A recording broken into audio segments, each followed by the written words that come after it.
আকাম করে মানে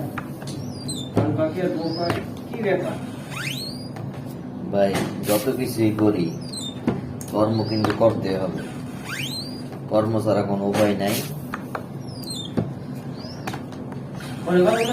কর্ম আছে, কর্ম থাকবে, কর্ম করতে হবে। হয়তো কেউ ভালো কর্ম আর কেউ খারাপ কর্ম,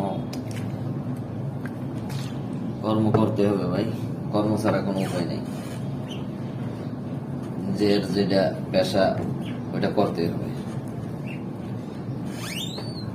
পেশা ছাড়া উপায় আছে? যে যে পেশা পাইছে নিচে ওটা করতে হবে, পেশা ছাড়া কোনো গতি নেই।